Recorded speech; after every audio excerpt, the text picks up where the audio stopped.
What's up, you guys? Sean Ross Sapp. It's Fightful's post-Raw podcast for May 4th. We're joined by Denise Salcedo. Denise, how the heck are you? I'm happy because it's Monday and I'm here and I'm pretty hyped. I'm pretty hyped too. We had a lot of great stuff drop on Fightful. My RJ City interview, we casually went 51 minutes because you all liked our first interview so much. Hot dog. Of course, we got that Perazzo interview up. I'm still dropping clips on my Twitter at Sean Ross Sapp. Mike Bennett, new article on that was up this weekend as well. My Just Incredible interview, I was able to find a lot of the interviews that I did last November and December, and I'm now able to bring those to you. So you're going to see some articles and some videos with me with hair. It's going to be wild, but we also dropped an exclusive on Fightful Select this past week, and the article is on Fightful.com. The Revival actually got out of their contracts by handing over some trademarks that they had spent thousands of dollars on. Otherwise, Scott Dawson was about to be extended even longer without pay. So go over to Fightful.com and check that out. And definitely subscribe to FightfulSelect.com. I'm going to have a whole mess of Jon Moxley news this week because I interviewed him. That's dropping next week. But you can get all the exclusives at FightfulSelect.com. But what you can get right now is your question or statement read if you're watching live on YouTube.com/Fightful. Donate a super chat. Any amount, get your question or statement read on the air. Of course, you can subscribe to Fightful Select, ask up to 10 questions on our Q&A show every week. But let's get right into it.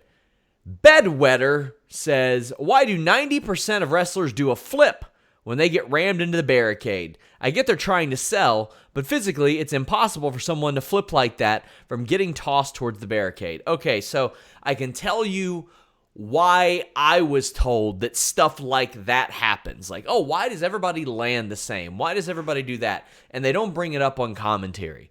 The kayfabe reason is to be, that's why you went to wrestling school, was so that you could learn how to fall in the safest way possible. That you turn into things like that. That way you don't run neck first into something. And that's supposed to be the explanation of how everybody falls. Once you know you're going to do it, you just go ahead and do it that way. And that's the kayfabe explanation, at least. Denise, do things like that ever get you where you're like, why does that happen? No, you know what? I don't consider myself like a nitpicker on things. Like when it comes to how certain wrestlers do certain things, the way I see, I'm like, all right, if they do it that way, they do it that way. Like it doesn't really take me away from the match or the wrestler. It depends though, obviously, but for the most part, it doesn't. Yeah, I'm a big stickler for stuff like that. I like everything to make as much sense as possible. I'll tell you guys what makes sense. UFC 249 this weekend. It's a banger. UFC is back. I did a preview show on youtube.com/Fightful MMA Boxing. Go over there and subscribe. I shared it on this channel as well. It's the first preview I've had to do in 2 months, so make sure you guys check it out. It is a loaded card, and I don't know if you guys have ever been here in our live discussions during a UFC show, but we have like thousands of comments over there. It's the most active that our message boards are, or our comment boards are. So check that out. But without further ado, let's talk Monday Night Raw. I've kept you guys waiting long enough. If we keep people for more than 4 minutes, they're like, oh, y'all did a Raw review and didn't start it for 4 minutes? Oh. Well, the VIP Lounge kicked this show off. MVP brings out Shayna, Nia, and Asuka. What did you think of these promos that were uncorked? Nia implies that MVP is stupid. Asuka screams in Japanese, and they give Shayna some really deliberate dialogue where she pretends to not want to talk, then completely explains herself. You know, when they first kicked off Raw this way, I was like, oh, this is not gonna be good. Like, that was just my initial reaction. But I actually liked the chemistry between Shayna and Asuka. I don't like whatever was going on between them. I thought that was enough to at least make the segment enjoyable. And I actually was noticing one of the things that was like heavy for me during this segment were all the facials. And I actually really enjoyed Nia's facial reaction when she was just watching Shayna and Asuka. And the next thing you know, they both attack attack her. I thought that was actually a pretty nice touch to this segment. It turned out a lot better than what I was expecting it to be, and I'm just going to say that I think Shayna and Asuka carried all of that. Yeah, I do too. I know a lot of people take issue with the fact that Nia Jax is supposed to be a monster heel and she has the accent she has. It doesn't bother me at all. Like, are heels all supposed to sound the same way? Are they all supposed to sound like Bane? No, she's from the coast. She's got an accent. Who gives a shit? I don't have a problem with that at all, but that's something that I always see people bring up, and I just don't get it. I love that when Asuka screams the second time around, she works in easy peasy. If you listen, she like screams that in almost all of her promos. But they both end up beating up Nia Jax. And I'm cool with that. They are the Raw representatives. But a lot of people thought that they spoiled something because they announced Becky Lynch will be at Raw next week to confront the Money in the Bank winner. But then they announced that the winner of the Money in the Bank ladder match can only challenge for their brand's respective title. Do you think they fumbled here? Well, I think so too, because I was confused there for a second. When they announced that, I was like, wait, what? I was like, it took me a second to realize like what was happening. And I kind of just decided to like play it off and not pay too much attention to it. But obviously, the fact that they did mention that is a big spoiler, or like a big like, hello, like this is happening next week. Also, I don't think they should limit it to each brand's title or anything like that. It should be that they've got that briefcase. They earned that briefcase. They can challenge for whatever damn title they want. Even if it's the Intercontinental title or the US title or the NXT title, they can do what the hell they want. I think that should be their golden ticket to break rules in WWE. And considering how much WWE likes to break their own rules, Denise, I'm surprised they're not doing that. This is their get out of jail free card with the wild card rule and the brand split. It gives them a reason to do stuff like this. Now, what I don't want is like AJ Styles to win that, then pop up on SmackDown and wrestle a match. I don't want him doing that. I want him threatening a cash-in on SmackDown. Because, Denise, they're all at the Performance Center right now. It ain't hard for him to do that. It's not like insane travel or anything. It just makes too much sense, and it's weird to me that they restrict it. Well, see, the only reason I like that idea, but I think the only reason they don't do it that way is because it's like, okay, somebody wins and then they have to pick which title they want to challenge for. So it almost feels like they're picking like which one is better than the other one or which one has more of importance to it. So I almost feel like maybe they're trying to eliminate that, at least for this perspective of it. But I do like the idea of it being like games on. It could be anybody. I think that would make it a little bit more exciting. Yeah, and when I think about this, I'm like, man, I don't want this to be like the Royal Rumble. The Royal Rumble is where somebody wins and that you know when they're getting their shot and they declare what title they're competing for. I want this to be a little bit more unpredictable. It's like the new wave Royal Rumble. I say that when the match is 15 years old, which, you know, is that the last great new match type or stipulation they've had? And it wasn't even a new match. It was just a new stipulation. But really, after that, I can't think of a lot that they've had. Because Hell in a Cell, Elimination Chamber, Money in the Bank were all from 97 to 05. Yeah, no, I mean, unless you want to count the Boneyard match.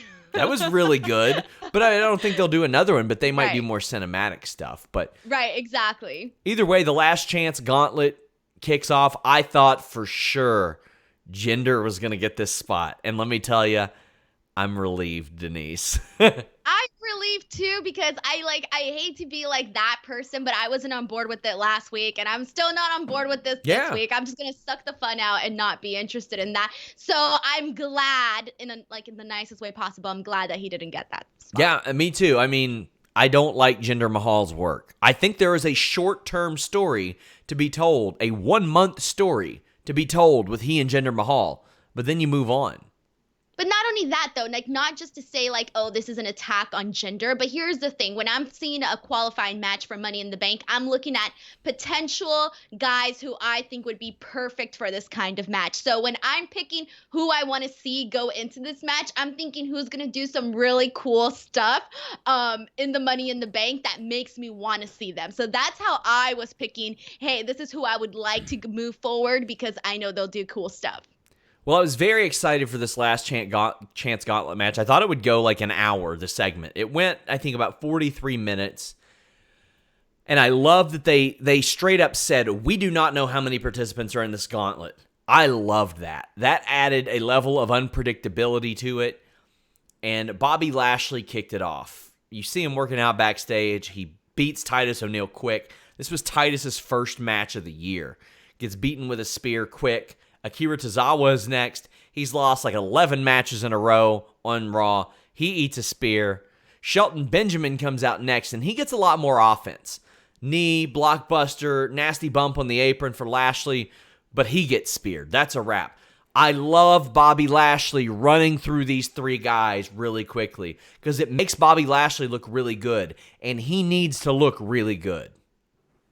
Yeah, it's funny because I was actually kind of hoping more for Akira Tozawa. I was like, you know what? He's been so consistent every week. I'd rather see him move forward. So when I obviously knew he wasn't, but I was like, you know what? I wouldn't be angry if they moved forward with Akira Tozawa. I knew he wouldn't have made it all the way towards the end, obviously, but I was like, you know what? I would actually like to see a win for him. Yeah, he's getting some on 205 Live and all that, but that's about the extent of it.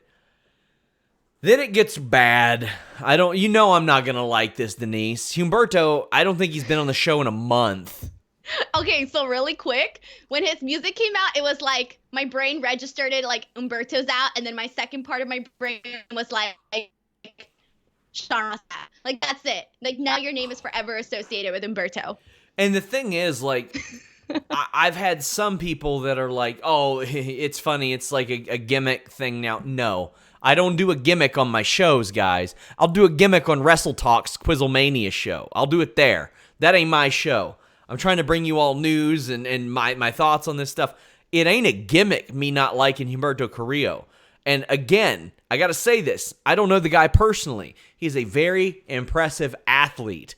I do not like his in-ring work. There's a lot that doesn't make sense to it.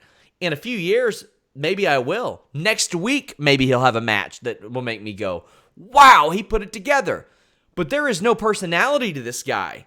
His gimmick right now, Denise, is that he's lucky. Yeah. That's it. And we'll talk about that because we saw that again today, the whole lucky thing moving him forward. He has been on Raw one time before tonight, one time since Elimination Chamber. That's it. And he's been on Main Event. He's been winning a lot on Main Event, but nobody watches Main Event. So when he shows up and Lashley gets DQ'd for touching an official, that's dork shit. I can't stand that. And yeah, that made him look really bad. It made him look really, really geeky because I was like, oh, Bobby Lashley is disqualified and he's there beating down. And I'm thinking, oh, God, like, yes, this is a win, but it's not a win where it makes him look like a man. Like, hey, this is a good win for him. No. Yeah, that part did not make him look good at all. Evan Wright sends a super chat. He says, this Humberto stuff needs to end. It's getting tiring. Reminder, guys, donate a super chat. Helps us support our podcasters, our writers, all that good stuff. It'll get your question or statement read on the air. It is very tiring to me, Denise, and it was bad enough that Lashley got himself DQ'd that way, but then Angel Garza comes in, beats his ass for about 5 or 6 minutes, then bam, sunset flip. And I'm like, aight. Then Austin Theory comes in, does the same, hits a superplex, gets pinned. Aight. How are we supposed to take this stable seriously now?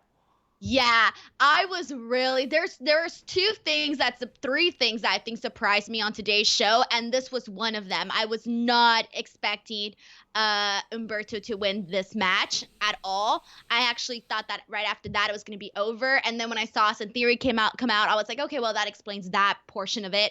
But even then, it kind of did take me back a little bit because it just kind of came out of nowhere and didn't really feel like earned at for this match. Yeah, I just don't care about the guy. I just do not care about him. And it's their fault that I don't care about him. They introduce people as losers and then expect you to care about them. And boy, let me tell you, when we get to that later. But then AJ Styles comes out. Thank God we got a fresh matchup for AJ Styles here. Not like he ain't beat Humberto 84 times anyway. Oh, wait, he has. So I'm glad AJ has come out, and I actually like this for AJ. Because AJ has one clean win on WWE TV this year. And this is a good way to bring him back and give him a reason to be near the top. Because if he wins Money in the Bank, there you go. You've won that match. You've competed with apparently 12 people and won this match, and you have a title shot. I don't need a giant build for that. But nothing about Carrillo gets me into him. But Styles, I'm glad he's back. Raw needs him.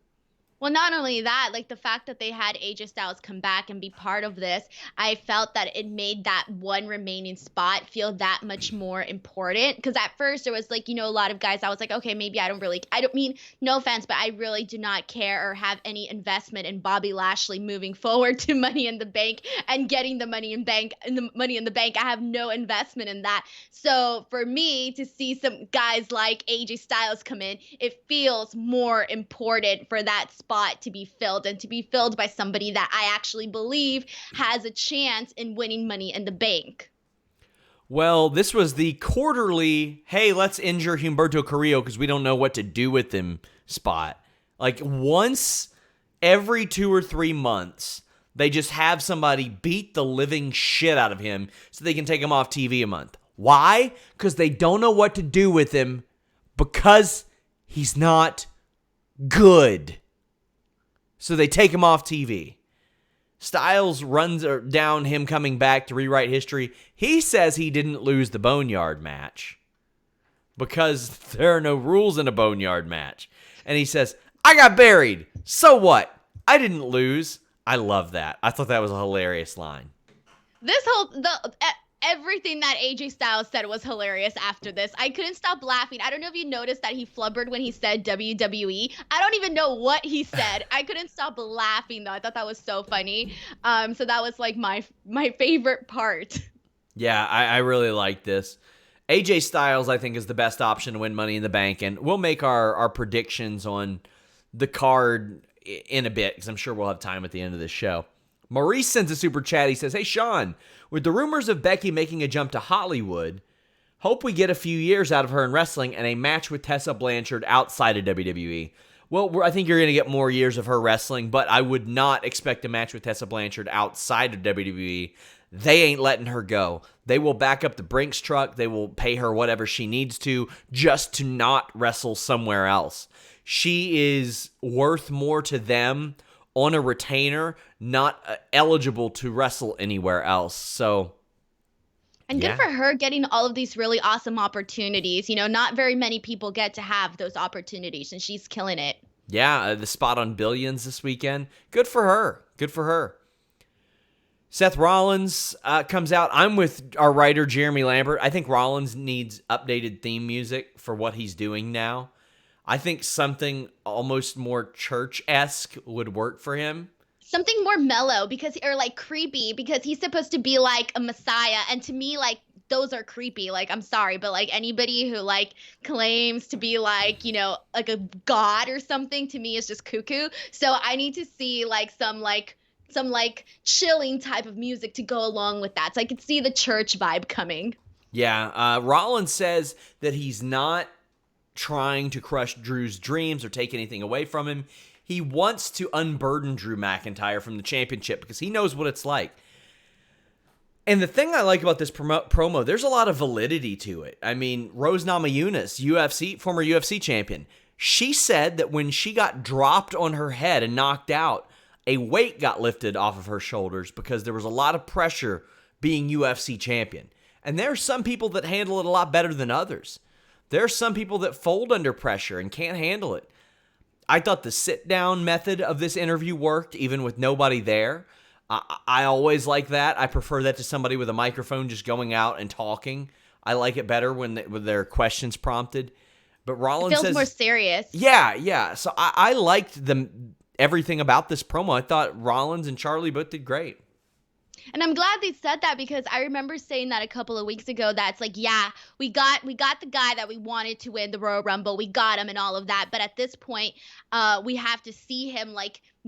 He has to be that person that the fans still want to root for. And, at some point, it could be very easy to lose the audience. It could be very easy for us to be like, you know what, we just have no interest in him anymore. And so for Seth Rollins to go out and say like, oh, it's harder when you're on top, that's actually a pretty good reason. They say that when your reputation gets completely ruined, that you're truly alive. So I almost feel like that sort of ties into what he said and what you mentioned about the story that you just mentioned. I feel like that all ties in. So it kind of gives it a different perspective where he's not just saying, oh, I want to win the title because I want to win the title and I want to be the man. Like, no, he's doing it because he feels he has like this like bigger reason, this larger thing that's larger than him. So it adds like another element to this whole storyline.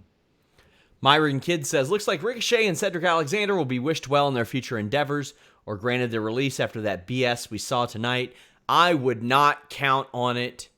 I don't think so at all. I don't know how I feel about them losing. I don't feel great about it, though, because Denise, Brendan Vink, and Shane Thorne were introduced as losers. Concentrated over the last month. Lose. 0-4. Shane Thorne getting crushed on NXT even. They're losing on Raw. They're losing on NXT. They're losing together. They're losing separately. But MVP had a little talk with them before the match, and they had a real lame promo. And this was a pretty quick match. Cedric got sent into the barricade hard and hit a great tornado DDT, but Ricochet eats a boot and gets pinned. Ricochet and Cedric are 50-50. They are 3-3 now. Getting beat by a team that have been jobbers, Denise. What the hell? So several things. That was the other shocker for me during today's show. It's like, I didn't expect it. I didn't see it coming, but I won't say that I hated it. I think people on Twitter hated it a lot more than I did. And the only reason being is that I was like, okay, we're always talking about there being more tag teams, etc. We're tired of the same stuff. And yeah, Shane Thorne and Brandon Vink have essentially been jobbers. We know that. But I was like, you know what? At least they're sort of making them more important now and giving them a win. So maybe probably next week they'll come back and then they'll lose and they'll call it a fluke, whatever. But I think it kind of gives them a little bit something. And I don't mind new talent, a new tag team having something that maybe I didn't expect for that to happen. But I will say this, though. I had no idea that Ricochet and Cedric were going to lose this match at all. Like, it came out of nowhere. It was a big surprise. But overall, though, it was a fun match, I think. And WWE didn't really have any choice because of a couple things. They released Ryder and Hawkins. They released Curtis Axel, so no more B-Team. Razor is hurt, so no Authors of Pain. Jimmy Uso is hurt, so no Usos. It's slim pickings right now. They've got 4 or 5 teams that are sidelined or released or out or gone. The OC got fired, too. And it's almost like a perfect reason, like, that's why, like, we should always have, like, more people, because look at all of these things that have been changing, people that are out, people that are injured, people that got released, and next thing you know, there's little to nobody left. Yeah, and Rob Wilkins says, do you know how long WWE has been doing 50-50 booking in which it's noticeable? Also, will Vince regret not making money, never having Undisputed Era versus Club with Balor? No, I don't think Vince thinks that he left money on the table. I don't think that he ever has regrets over stuff like that. Plus, he's a billionaire. What does he have to feel bad about? It's not him getting affected. It's the people that watch the show and that aren't getting booked that are getting affected. But as I specifically remember WWE doing this really badly over the last decade, just win, loss, win, loss, win, loss. It's a carousel where nobody ever gets over, Denise. The only time people get over big is when fans feel like their favorites have been shit on to the point to where they want to see them overcome it. And then they have to have a grand moment like Kofi Kingston and Elimination Chamber. Then they get their grand moment, they do their thing, and then they're neutered effectively. Exactly. Viking Raiders defeated Street Profits, but it wasn't a tag team title match. It was a good match, but you know they're going to run this back on Sunday, Denise. You just know they are. I am very glad Montez Ford's ankle is in one piece because that back body drop counter, I thought that it was done. I thought he was gone. Instead, he eats a Diesel-style jackknife powerbomb and gets splashed. Dawkins runs outside and takes out both Viking Raiders. Montez botched a drop kick a little bit and landed on Eric, I think. But if he can perfect that would look really good. Where he drop kicks somebody, they land underneath him, and then he lands on them. I mean, the Claymore was an accident too, but you also see the Thor's hammer from Viking Experience, but that gets broken up. Dawkins breaks up their finish. Then Montez does a frog splash. And then the end of the match came when Dawkins got hit with a Viking Experience. That was a sight to see. Dawkins all the way up in the air getting hit with that move. But, yeah. This was a hard-hitting match. I actually really enjoyed it. Like, I felt I thought the style of it was different from what we're used to normally seeing their matches, what they normally are. So I actually appreciated that. It went a lot longer than I expected, and not because, it was mainly just because every single match on this show prior to that was super fast. So for me, this match just felt like extremely long in comparison to all the other matches. But I overall thought that it was fine. I mean, to be honest, because we've seen this so many times, I wasn't super excited about it, or I know we're going to see it again in the future, but I still enjoyed it for what it was. Yeah, and it just frustrates me because I know what they're doing, and everybody knows what they're doing. Everybody knows they're going to wrestle on Sunday, and everybody knows the Street Profits are going to beat them on Sunday. And we're back on this 50-50 carousel bullshit, and they make these guys go back and say, because the raid is on. Go to hell. We have turkey legs. I hate it. Because we're the Street Profits, and we want the smoke. Because I'm the boss. Because I'm the Miz, and I'm awesome. Why is that because? Catchy slogans, they sell t-shirts. Yeah, that's fine, but you don't got to say because. You say all this shit, and then when you say because, it's like, oh, well, all that stuff only matters because I'm about to say my slogan. It doesn't matter. Have a nice day. If you smell what The Rock is cooking, I am the game. I mean, Jesus Christ, that's the bottom line because Stone Cold said so. Oh, hell yeah. Why do they all got to be? Because they got in this weird mode where they started to teach everybody at OVW to say, my name is, and then cut their promo. Because they wanted the channel flippers, in case they tuned in and saw a promo from a guy who had been around for 3 years, they wanted him to go, my name is, that way they would know their freaking name. Instead of just having a fucking nameplate below them. These wrestling tropes are the things that non-wrestling fans look at and they go, God, that's dorky. How can you watch this shit?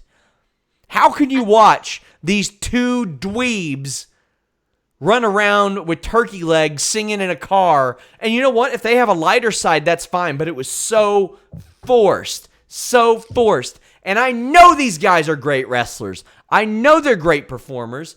And I know they have a lighter side because I've seen the Ray Rowe, Eric, Viking stuff. It's very entertaining.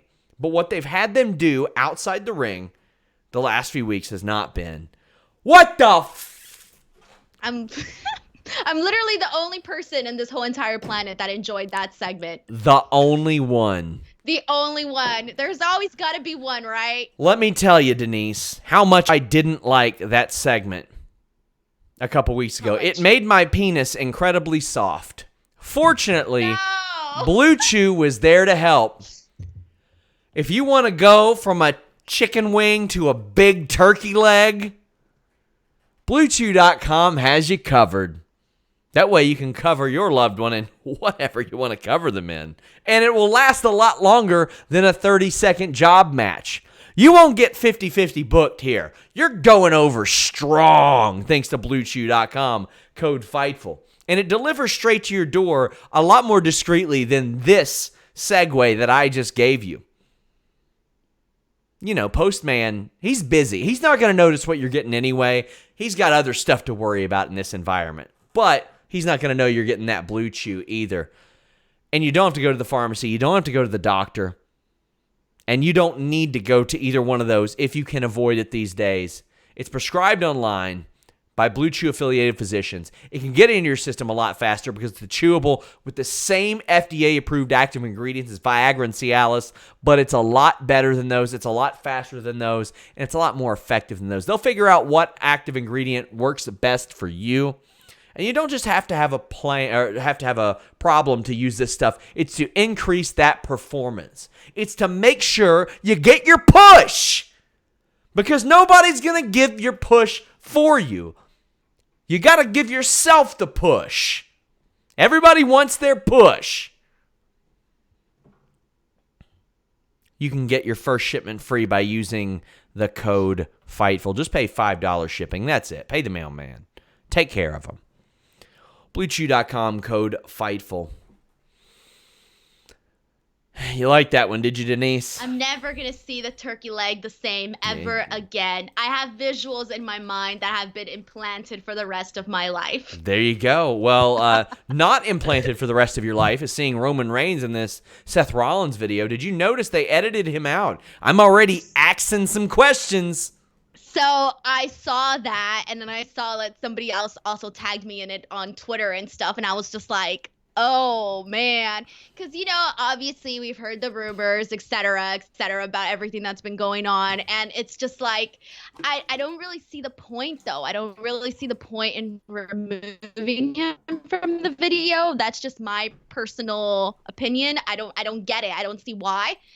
Part of me even thought maybe it was a mistake. Maybe it was just like a botch thing. Maybe they just forgot. But I could be wrong. I don't know if, like, I could be reading, or everybody could be reading too much into it. It could have been just like a slip. I don't know. If you guys are watching on YouTube, leave us a thumbs up. That stuff really helps us. I think commenting helps us too. I don't know the YouTube algorithm. I'm not sure. Just share the video, okay? Tell people to subscribe, all right? Also, I want to send condolences to our buddy Tim Traver. He lost his sister this weekend. Send him some well wishes. He is one of the great dudes that has supported us for a very long time, and we're sending our thoughts out to him and his family, his friends, all those people, because I'm sure that's not easy to deal with. And he is a great dude. Love that guy. And who, you know, I don't have the pleasure of knowing his family, but they got to be good people to have a guy like him. Bedwetter, what a segue out of that, says, OMG, I hate WWE slogans. Just like they kept hamming the risk versus the reward crap. Get these hands. Yeah, is it just me, but it seems like Michael Cole gets an orgasm when Roman comes out? It's the big dog. Well, I know that you'll get an orgasm on your time when you use BlueChew.com code FIGHTFUL. But we see Rey Mysterio cut a promo about what Money in the Bank is. He implied that he would fall off the roof, but he also said, climb the corporate ladder. And I'm like,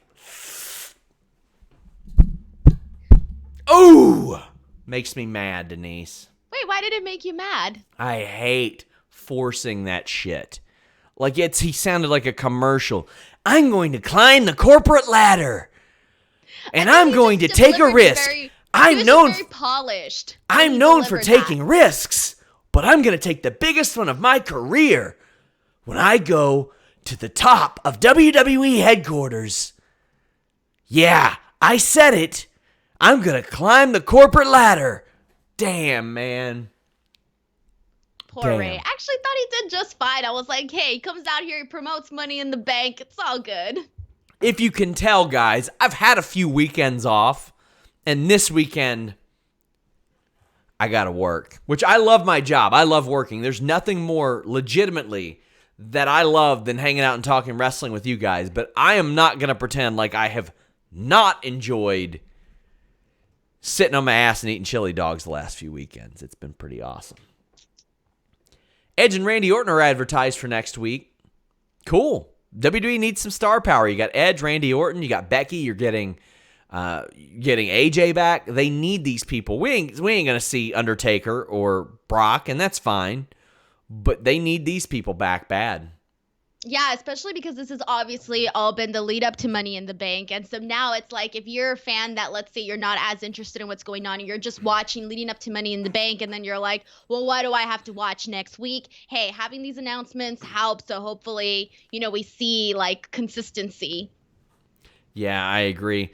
Charlotte comes out and brags about pulling double duty since winning the NXT title, and Liv Morgan interrupted her and I thought cut a really good promo. Because we haven't seen a lot of Liv Morgan promos.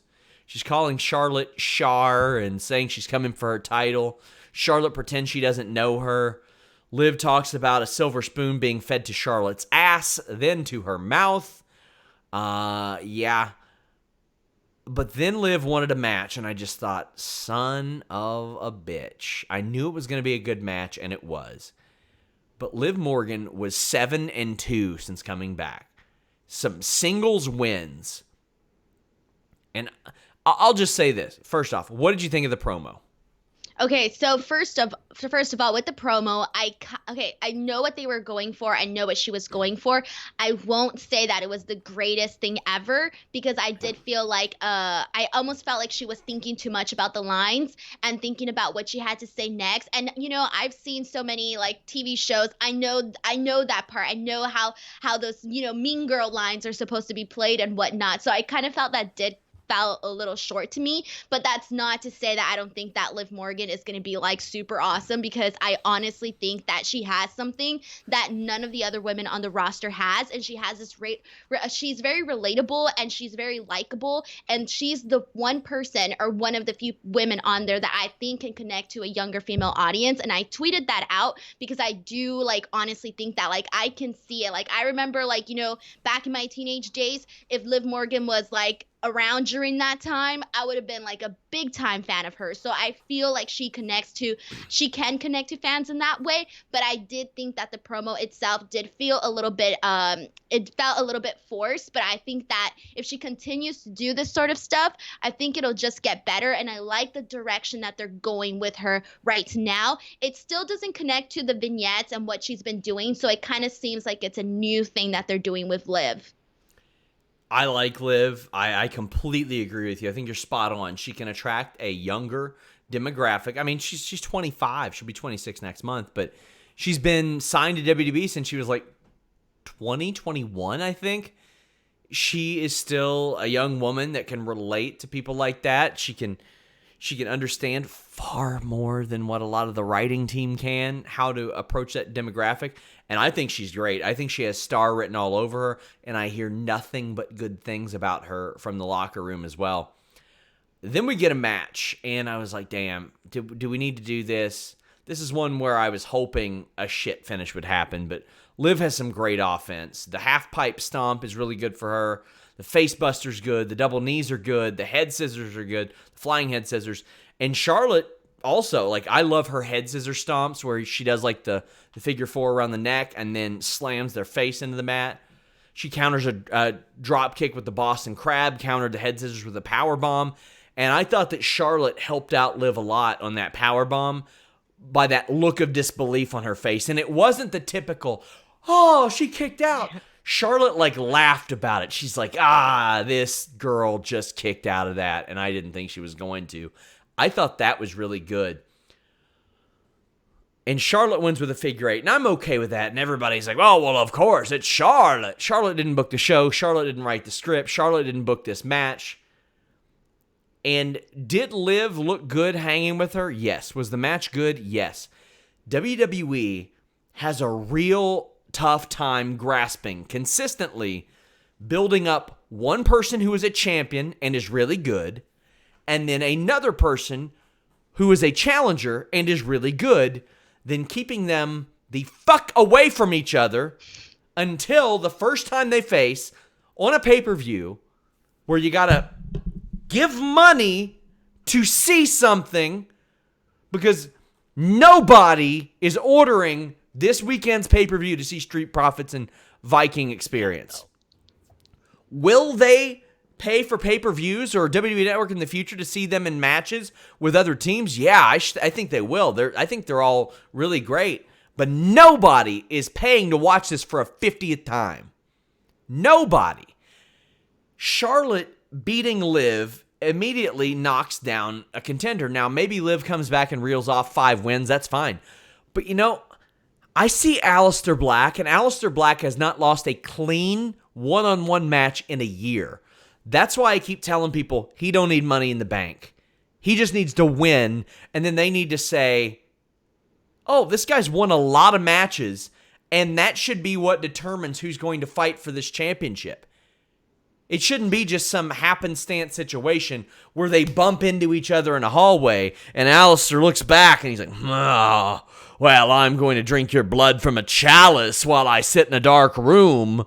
Don't open my blinds, Dad. I don't need something like that. I need them to say, this guy wins matches. This girl wins matches, so she should get a title shot. But I don't see that happening at all, though. At all. Like, I feel doesn't happen in UFC either. All of these matches, but they could just easily forget about that. He has to have something to have him be that constant reminder. That's the thing. He wins matches every week. But they're not going to remember that, though. If he has something like a briefcase that's concrete and visual, we can visually see it. That's what commentary is for. That's what their bar at the bottom is. But are they pushing it over? I don't remember them pushing, that's their problem. That's part of the problem. That's what I'm saying. If they haven't done it before, and then why are they all of a sudden going to do it now? Why shouldn't they? Why shouldn't they? Well, just they because... should. But yeah. I don't think they are. They've got nameplates. The AEW put stats at the bottom of theirs. That way you can see, damn, this guy's 6-0. Oh, I don't shit. like that. Why? Because I just feel like I don't like it. I don't understand it. You just don't like it? Why? Okay, I don't like it because I feel that it could be kind of misconstrued sometimes where a guy has a certain record that isn't as good as another guy's, but then he could easily get a title shot with somebody else. So I feel like you could easily book yourself into a corner where you're like, oh man, we really want to see this guy versus this guy, but he doesn't have the stats that he needs to be there. So I feel like sometimes that could be a little bit complicated. So if you do the stat stuff and you make it like a real sport, you got to really stick to that stuff instead of jumping around it and making it seem like, it doesn't work. That's why you just make it make sense. Right. That's why you just book sense, I'm all there for it. You just book it to make sense. That's why. AEW could not justify Jake Hager getting a title match 2 months ago. So what they had him do was go 5-0 on TV. Then they're like, damn, this guy's 5-0. Let's book him in a title match. Did I love it? No. But that doesn't mean they should not make sense. UFC's running a pay-per-view this weekend. They're giving a title shot to a guy who hasn't fought in 3.5 years. It's stupid. It's so WWE, and they've been doing it all the time. I can't stand this. And I get it. It's entertainment. But this is supposed to be a show about wrestling. And the way that you're supposed to get this stuff is by being good or cheating to win. Ah, God, it's so annoying. And then so going back to the Liv Morgan Charlotte Flair match, here's the thing too about that is that I saw some people on Twitter were like, oh, I'm upset because a lot of people, they just don't like Charlotte. And it's clear because I see it on my Twitter feed. So they're like, just Charlotte's going to come out and she's going to bury her, blah, blah, blah. But the way I see it is this does more for Liv Morgan, and obviously she had some offense. She wasn't completely dominated over in this entire match, but I think this does more for her than seeing her versus Ruby Riott beat her, what, 3 times or however many times we saw that consistently every single week on Raw. That didn't do that much for her. Maybe 1 time, yes, but the next 2 times, not so much. So seeing her with Charlotte Flair, at least it raised her up to another level where, because, people who are watching are like, obviously Charlotte is a big deal. So seeing her in the ring with Liv Morgan automatically gives her that. And the fact that they actually gave her some offense definitely helped her out with that. So I think that, if anything, this was pretty good for Liv Morgan. When I hear that, I'm like, why don't they just make Liv Morgan a star too? Why don't they make her the person that, why not try to put her on an even plane with Charlotte, then have them fight each other? That just seems to make sense to me. And I saw one person say, I hate AEW records. There's ones that are barely over 500 that make you say, why are you on TV? NBA teams that are below 500, that have losing records, make the playoffs. These people are wrestling every week. It's not going to be like UFC where you have somebody fighting once every 3 or 4 months. It's going to happen like that. Tim Traver says, thank you for the kind words. Hey, thank you for being here. I know that you've had a tough weekend. Andrew Nally says, I really liked Aleister Black's promo. It felt different and felt more genuine than the Fight Me promos. I agree. I liked it a lot more than his Fight Me promos because those were just really weird and angsty and odd. This was to set up Money in the Bank. They talked to he and Rey Mysterio. I like this a lot more than Rey's. Yeah, it was 2 totally different types of promos, that's for sure.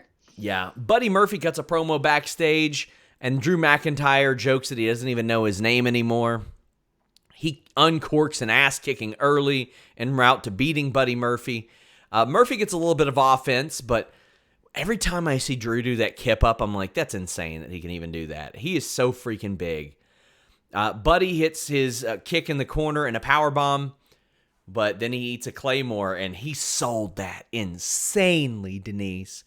Wow, that was great. That was one of the things that I talked about on previous weeks where I was like, if someone doesn't sell it good, like that just bothers me so much because it's supposed to be a big deal. And I thought he did a really good job at that. I did too. I thought that Buddy Murphy did what he was supposed to do here. Would I like him in a better role? Sure, but I like him as the disciple of Seth Rollins because I know that eventually, well, I assume eventually, we will get a Buddy Murphy-Seth Rollins match. I just hope they don't forget about Buddy Murphy after that, like they forgot about Akam.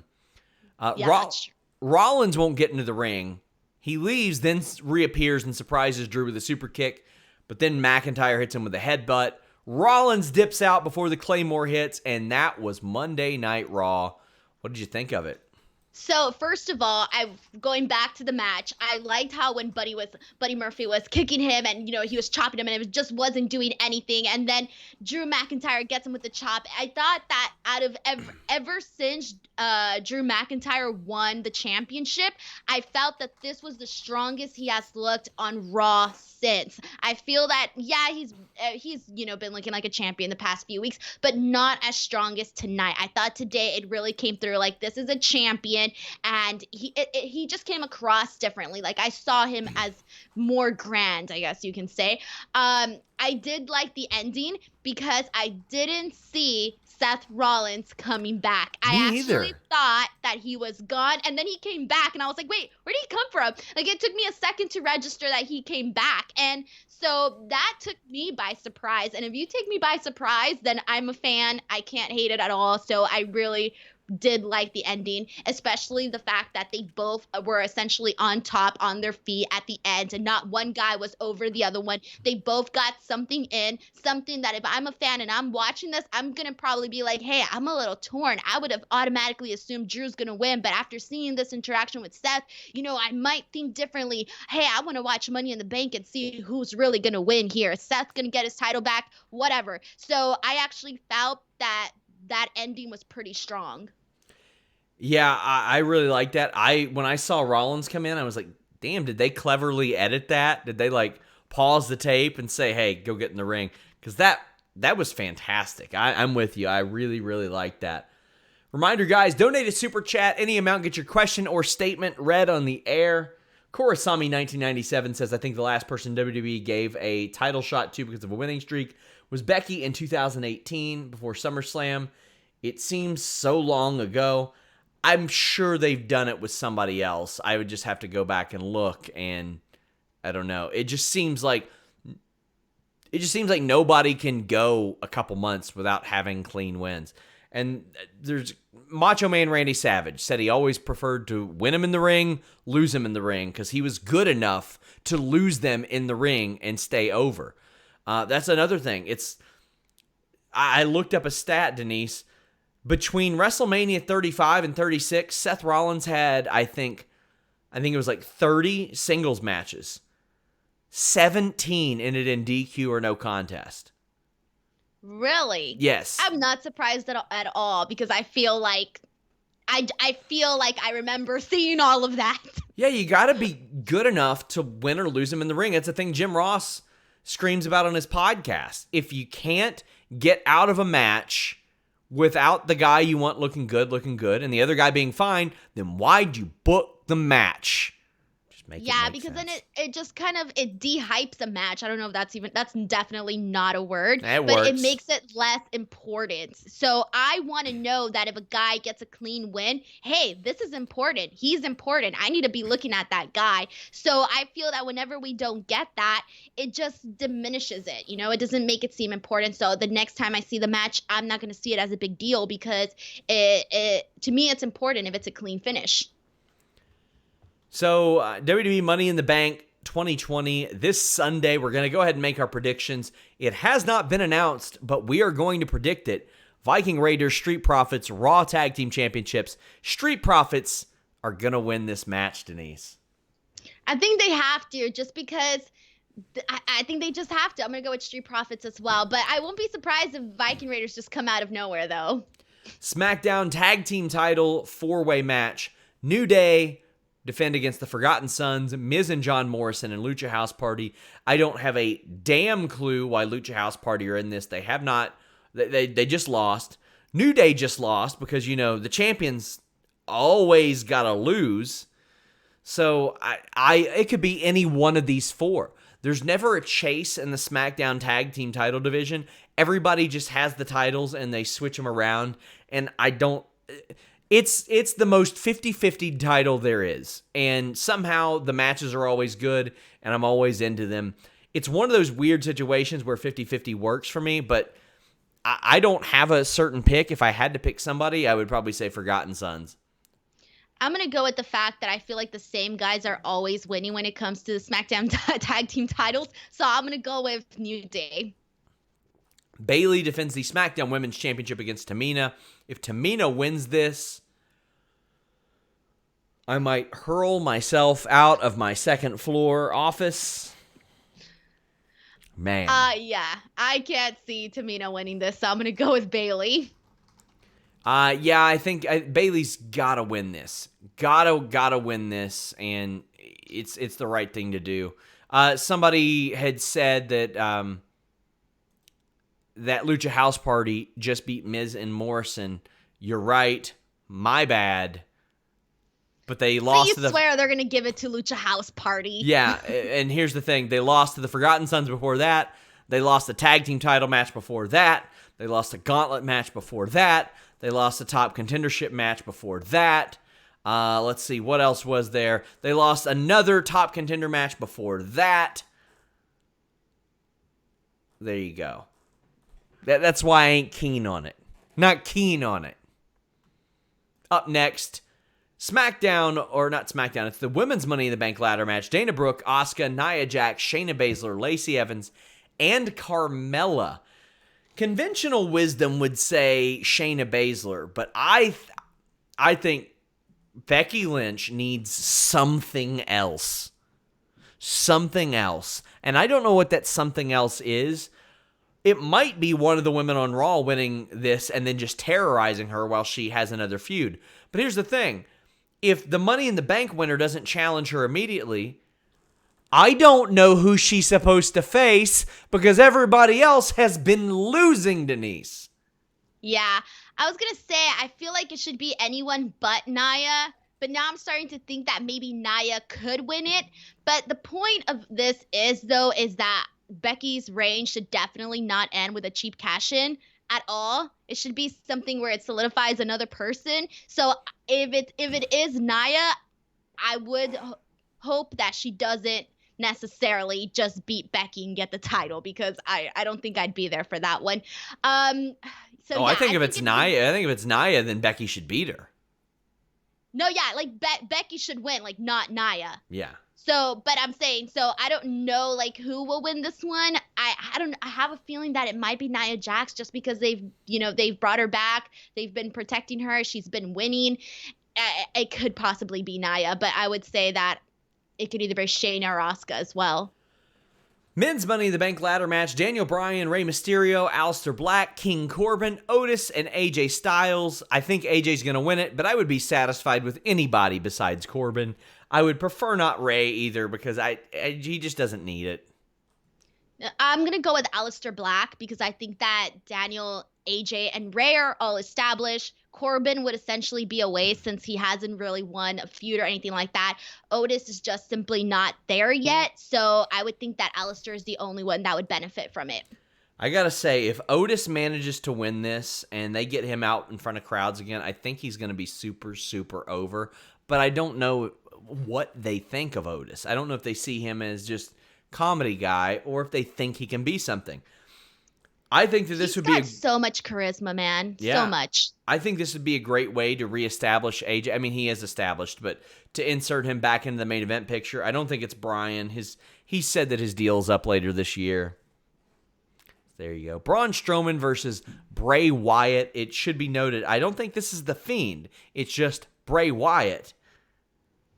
So Braun's going to win if that's the case.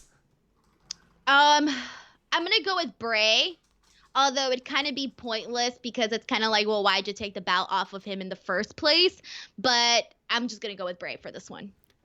Yeah, I just don't think there's any way that they take it off of Braun with Bray. And the excuse always should have been Bray Wyatt loses the matches, The Fiend wins the matches. Bray Wyatt should have been the susceptible type of personality. That's who should have faced Goldberg too, but oh well. Drew McIntyre defends against Seth Rollins, WWE Championship match. I don't think there's any way they take the title off of Drew this early. I think it would hamper him big time. Yeah, definitely Drew to win on this one. I would be shocked if he lost. We will be here this Sunday for the Money in the Bank post show. Make sure you guys leave a thumbs up. Listen, you boy, this Wednesday you have the Distraction podcast. Joe Holbert and Jeremy Lambert have been reviewing different things over the last few weeks, wrestling-related films. This week it's Stuber with Dave Bautista. Last week it was The Chaperone with Triple H. Categorically different qualities of movies there. But Denise, what do you got going on this week?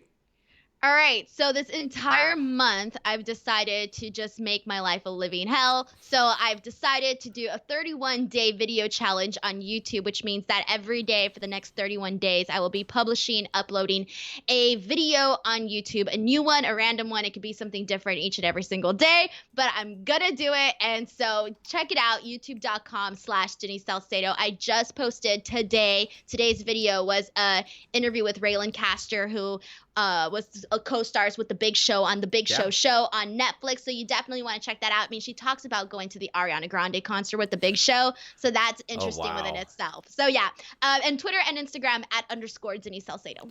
Yeah, you never know what kind of nuggets you'll find in an interview like that. So make sure you guys check that out. Check out Denise's channel. She's got a lot of good stuff over there. Wild Boy says, you don't think Daniel Bryan will re-sign? I don't know. I can't pretend to understand the motivations of a guy like Daniel Bryan, much less a millionaire like Daniel Bryan, who has been under WWE employ getting six figures for the last decade. Hard for me to tell. I mean, the guy composts and all that stuff. I don't do that. I don't know where his motivations lie. He might want to go make art for a year on the indie circuit, assuming there is an indie circuit when all this is done. So it's hard for me to say that. I think he'll re-sign, but also WWE was going to try to strong-arm him into sticking around, saying that they could extend his deal anyway. So that was a couple years ago, but we'll see how it goes. But until next time, guys, UFC this weekend, Money in the Bank this weekend. We're out.